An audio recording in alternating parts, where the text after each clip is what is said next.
On this channel, I routinely highlight how XRP's utility will make it fundamentally vital to institutions in the forthcoming financial system, but I'd like to do something different in this video. I discuss why XRP as an asset will be very appealing to some of the world's largest organizations. Institutions frequently invest in assets that have no utility in our current financial system, which they do out of speculation. In this video, I'd want to compare XRP to other top cryptocurrencies as a speculative vehicle since, in my opinion, will be a big step made by institutions in the future with a significant impact on the price of XRP. As a result, I want to start this video by briefly explaining something I believe is critical for everyone to understand. I am confident that the utility of these varied payments will increase in the future. Networks will be critical in determining the price of cryptocurrencies itself. However, given the current state of the cryptocurrency market, the utility of these cryptocurrencies isn't exactly what drives the pricing. According to various research, speculative considerations alone account for around 85% of the price growth of these assets. This is not at all a bad thing. It accounts for 85% of the price and volume of fiat currencies, which you and I use every day. The market is currently driven by speculative activity, so speculating isn't always bad. The driving force behind markets all around the world is speculation, and now I'd like to explain why, out of all the cryptocurrencies available based merely on the token itself, XRP may one day be the most appealing to institutions from a speculative and investment thesis standpoint, and I'd like to begin by contrasting and comparing a number of the more well-known cryptocurrencies. Bitcoin and Ethereum are currently the two most popular cryptocurrencies used to speculate on purchasing institutions. According to institutions, the primary reason for this is because those two appear to have the clearest regulations. I kind of disagree with myself in that I believe Ethereum has clearer regulatory guidelines than Bitcoin, but for the past few years, these institutions have been moving very slowly, and the SEC has perplexed them just as much as it did the US. Furthermore, the SEC advised the majority of these institutions that Bitcoin and Ethereum are not securities, which they perceived as regulatory clarification. Regardless of whether I believe that to be the case makes sense or was even appropriate, for the time being, let's just ignore it and acknowledge that Bitcoin and Ethereum are two cryptocurrencies with the highest market capitalization because institutions feel they have permission to speculate on those assets because so many different projects use them and many people want to make them. Ethereum appears to have a big market capitalization and has experienced tremendous price growth. Guys, I don't think that's the case. And I'll give you a simple example. To exemplify this, consider Dogecoin. Despite being one of the most complex networks accessible, Dogecoin has a larger market cap than Polkadot, even though many different applications are being built on Polkadots.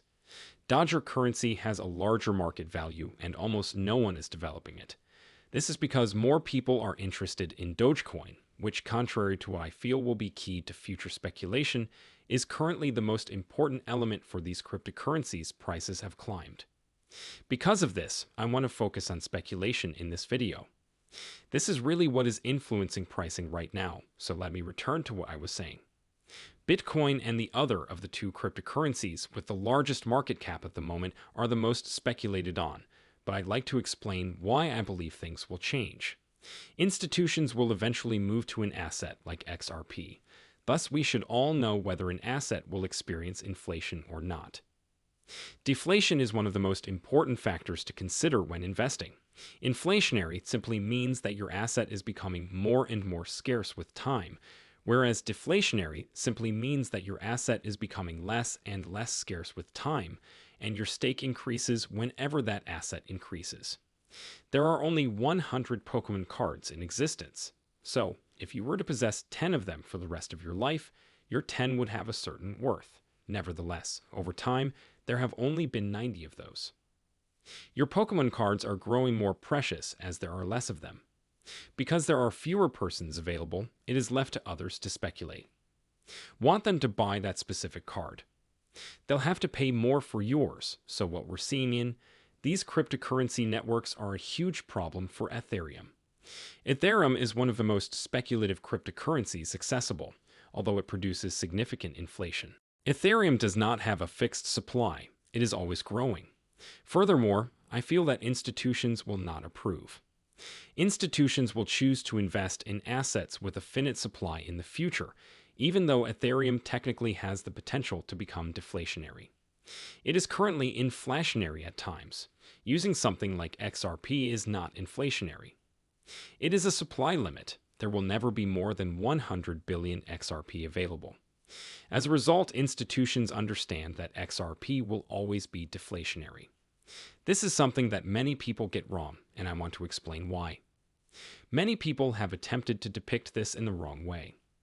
They try to suggest that Bitcoin generates inflation, claiming that it is inflationary since more Bitcoin and XRP are entering the market. Guys, inflation is not defined by the amount of supply that is in circulation throughout the entire asset class. Because of Ripple's escrow, XRP enters the market each year, similar to how miners allow more Bitcoin to join the market. You can state that supply and circulation generate inflation if this does not imply that the asset will induce inflation. XRP is a limited resource, with almost 21 million Bitcoins never existing. This is important to understand since these traits will be relevant to institutions investing large sums of money in diverse asset classes. Institutions will want to know whether there is a hard cap and what it is so they can determine how much of the network they will be acquiring. What is at risk for them? They will not want their investment to be consistent. Decreased over time, institutions are now looking everywhere. They try to describe gold as anti-inflationary or deflationary for deflationary assets, but the reality is that institutions continue to dump billions of trillions of dollars worth of gold. They will look for assets every year. Can truly induce inflation, of which XRP and Bitcoin are examples.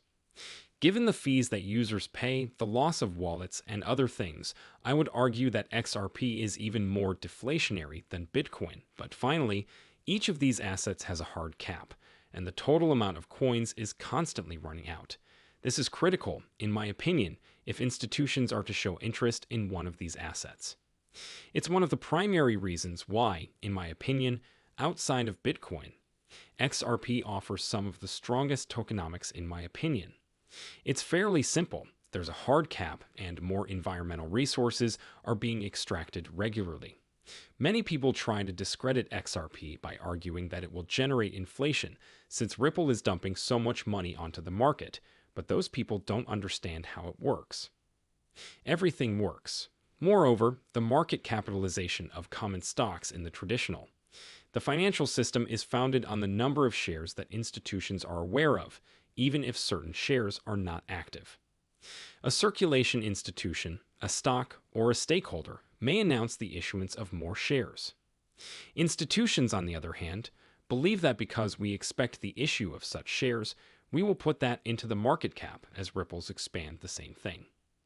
Holds XRP institutions are aware of its presence. They are aware of the specific quantity of XRP that will be traded.